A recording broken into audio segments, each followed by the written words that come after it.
O Senado é um desafio porque quando essa proposta foi analisada pelo plenário da Casa, ela conseguiu 41 votos, exatamente o número que precisava. Então, tem uma certa apreensão dos articuladores da Câmara dos Deputados de que quando você for analisar esse veto do presidente Lula, você não tenha força suficiente no Senado para conseguir garantir a derrubada como quer a Câmara dos Deputados. A gente fala de uma articulação da Câmara porque no Senado não vai ter nenhum aumento no número de parlamentares. Continuamos com 81 senadores. É na Câmara a questão. A gente vai ter um aumento de 513, a bancada atual, para 531, caso esse veto seja derrubado, como quer o Congresso Nacional. Carol, daqui para frente, o que acontece? Vai ter que ter uma articulação, medir temperatura, terreno, ver como é que está a recepção disso junto à população também, para fazer um cálculo político se vale a pena você ir pela frente com essa ideia de derrubar o veto do presidente Lula. Nessa semana, depois da decisão do Palácio do Planalto, a gente já tinha um Congresso desmobilizado, então praticamente impossível que você conseguisse convocar algum tipo de sessão do Congresso Nacional só com esse fim. Isso se renova para agosto.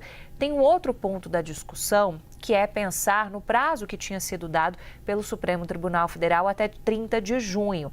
Mas alguns atores políticos do Congresso Nacional avaliam que esse prazo ele é flexível, que foi um prazo mais para organizar as coisas e que não necessariamente essa data da justiça poderia inviabilizar, já que para os conformes, os parlamentares conseguiram aprovar a proposta ainda dentro do prazo. A questão depois foi o veto e o tempo que o Palácio do Planalto precisou levar para analisar esse veto. Levou todos os dias possíveis, decidiu nos 45 do segundo tempo e de uma maneira desfavorável ao que o Congresso Nacional pretendia.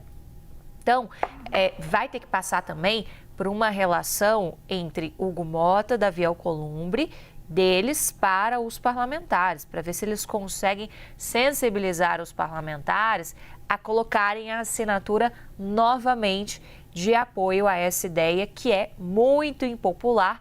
Tanto é que foi por isso que o Palácio do Planalto não quis bancar isso, nem deixando a conta para o Congresso Nacional, decidindo uma sanção tácita, por exemplo, que é o que acontece quando você tem esse prazo extinto, o governo não faz nada, isso vai para o Congresso e aí a gente tem uma sanção tácita. Muita gente apostava nesse caminho, mas o Palácio do Planalto preferiu seguir um caminho de seguir a narrativa digital que vem sendo aplicada até aqui, que isso tem influenciado em diversas ações do governo federal, de pensar o quanto poderia ser até benéfico para a imagem do governo, dizer que o presidente Lula vetou aumento de número de deputados, porque você tem ali aquela retórica de vetou gastos públicos com isso também. E aí, muitos efeitos, porque tem parlamentar, Carol, que já está reavaliando de, olha, eu votei favoravelmente da primeira vez, mas vai ficar difícil para mim votar de novo no veto quando ele for analisado numa sessão do Congresso Nacional por conta disso, né? Fica ali uma pecha de que estou apoiando algo que é visto como negativo pela população. Muito parlamentar também vetou e a gente teve uma troca entre as bancadas, porque o parlamentar é de um estado que não vai ser prejudicado.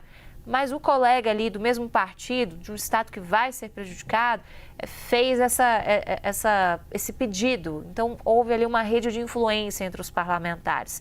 Mas manter essa rede de influência é um desafio para conseguir fazer com que esse veto seja derrubado. Então, é um pouco do diagnóstico ali com um pouco mais de profundidade do que pode acontecer em relação a essa proposta. E só para te entregar, Carol, um outro ponto que é interessante, que é uma visão que também corre na Câmara dos Deputados, é de que ao não apoiar essa ideia de aumentar o número de deputados, você também não está apoiando uma expansão partidária. Então, a própria esquerda pode perder alguns parlamentares em estados onde já não consegue ter uma presença muito maciça. Tem estados que o PT, por exemplo, tem só um deputado. E é justamente esse um deputado que poderia ser perdido porque foi o menos votado, só para estabelecer um paralelo com as últimas eleições. Então, pensar no aumento do número de deputados também passa por um cálculo estratégico de ampliação de forças partidárias. Esse é o argumento que pode ajudar a sensibilizar quem está ali querendo dar para trás porque apoiou lá atrás e não está querendo apoiar de novo.